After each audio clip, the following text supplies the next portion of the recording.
Walang kasinungalingan, serbisyong totoo lang. See wishes come true sa Wish Ko Lang sa tulong ng Tide. Wish ko Magandang hapon po mga kapuso. Napakadaling sabihin na kaya natin gawin ang lahat sa ngalan ng pag-ibig.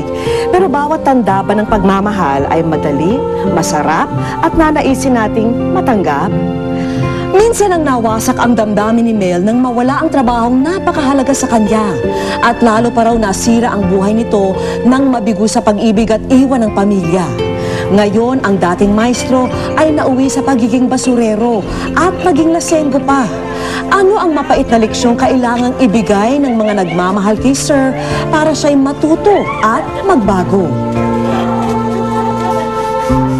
Hindi rin daw malayo na iwanan ni Grace ang kanyang pamilya, lalo pat hirap na siya sa kanyang kanser at nais na niyang mamahinga. Pero kinakailangan niya pa rin magtiis at lumaban dahil may isang bagay pa siyang nais gawin alang-alang sa mga mahal sa buhay. Nanaisin din kaya ng kanyang pamilya na pagbigyan ang huli niyang kahilingan kung ito ang magbibigay daan sa tuluyan niyang pamamaalam? Dear Wish Ko Lang, gusto ko po sanang ihingi ng tulong ang isang ina na may stage 4 breast cancer. Tinapat na po siya ng mga doktor na wala na siyang pag-asa.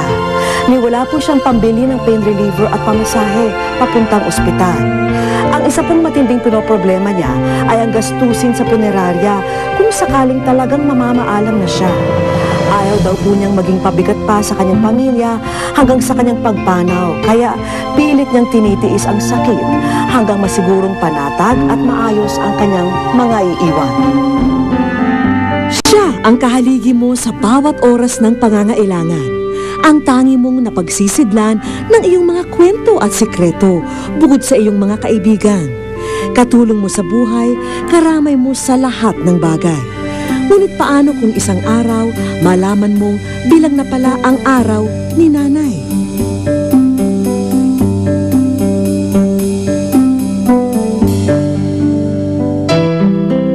Isa ito sa mga larawan ni Carlota Grace Consulta nung pinili na niyang lumagay sa tahimik kasama ang kanyang mister sa Marilao, Bulacan. Ito raw ang simula ng masayang buhay may asawa ni Carlota. Siguro yung dala ng kabataan, lagi kami magkasama sa pinapasukan ko nung araw. Dito sa Bulacan, nakilala ko siya. Pero nagbago lahat nung kami nagsama na kasi napakabait niya. Di man siya mayaman, pero mahal niya ako. Kahit ayaw sa kanya ng mga magulang ko. Mapalad na nasundan ng panibagong saya ang kanilang pagsasama nang biyayaan sila ng mga supling. Pero gaya ng ibang nagsisimulang pamilya, hindi naging madali para kay Carlota ang maging isang ina. Mahirap kasi bata pa ako eh. Pangalawa, hindi ako sanay. Hindi ako marunong maglaba. Sanay ako sa inaalagaan ng magulang, tapos biglang nagkaasawa. Pero pinilit kong mag-adjust kasi nandun na yan eh. Ayoko kasi ako masisi ng aking mga magulang. At dahil na nga nasa balikat na niya ang mga responsibilidad ngayon bilang magulang, kinailangan din niyang mag-isip ng pagkakakitaan. Hanggang sa maisipan ni Carlota na magluto ng mga simpleng merienda sa kanilang lugar. Hindi sumasapat ang kinikita ng aking asawa.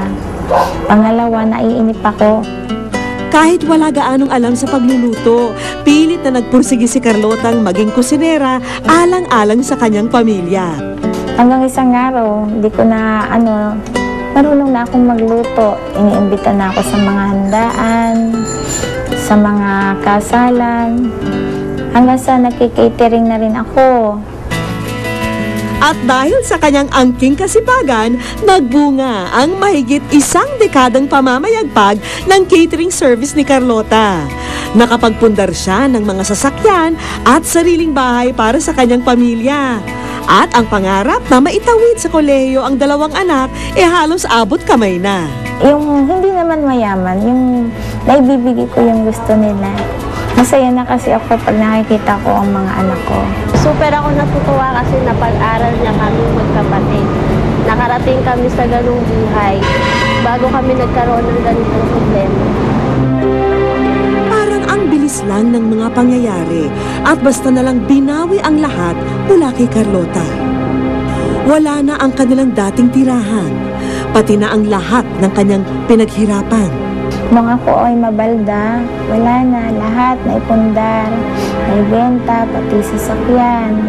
Wala lahat sa akin, hanggang isang araw nagulat ako, umuupa na lang ako ng bahay. Wala na halos maisalba pa si Carlota. Makaraang sentensyahan siya ng sakit na breast cancer na ngayon ay nasa stage 4 na. Ang masakit pa rito, hindi na raw maidadaan pa ito sa chemotherapy. Ibang unawa ko sa cancer. Ang alam ko kasi nung una, ang cancer, basta cancer, mamatay ka na. So, akala ko katapusan na ng buhay ko nung araw na yun. Siguro mga 1 week kong iniyakan yun. Bago ko naisip na walang magagawa, talagang ganun eh. Pinili na rin ni Carlota na pansamantalang ilayo muna ang sarili sa kanyang 2 anak sa paniniwalang mas makabubuti kung sila na lamang ng kanyang mister at ng kanyang bunsong anak ang magsasama-sama. Sa ganoong paraan daw kasi, mas madaling matatanggap ng bawat isa kapag dumating na ang oras na kailangang mamaalam na ang ina ng tahanan. Gusto ko ma-prepare ko muna yung pamilya ko. Kasi sabi ko nga sa'yo, sa ngayon talaga lahat problema. Ultimo paglalagyan ko, magiging problema pa ng asawa ko. Ayoko pa talaga mawala ang mama ko sa akin. Sana mapahaba pa yung buhay niya. Mahal na mahal ko siya. Ayoko pang mawala. Talagang gusto ko pa rin siya makasama habang buhay.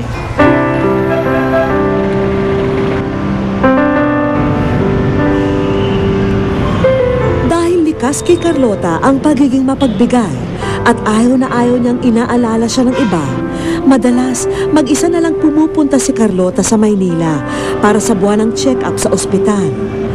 Dito na nga raw halos natutulog si Carlota sa tuwing pipila para sa kanyang libreng gamot na tanging nagdurugtong ng kakaunting lakas para sa ina. Tanggap na ni Carlota ang kanyang napipintong pamamaalam. Tanggap ko na kasi alam ko na sa sarili kong inang kalalagyan ko. Tanggap ko na anytime mawawala ako. Hindi ko pa rin masyadong tanggap, kaya lang kung pagkaloob ng Diyos, kung hanggang doon na lang siya, maaaring matanggap ko pero hindi ko kaya.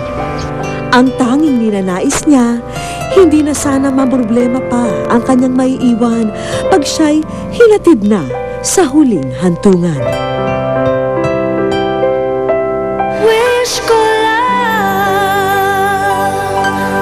Sa aming pagbabalik, isang malaking pagbabago ang magaganap sa kanyang buhay pagdating sa aming pupuntahan. Thank you po. Yan po talaga ang aking problema. Hindi ko po alam kung paano ang gagawin ko.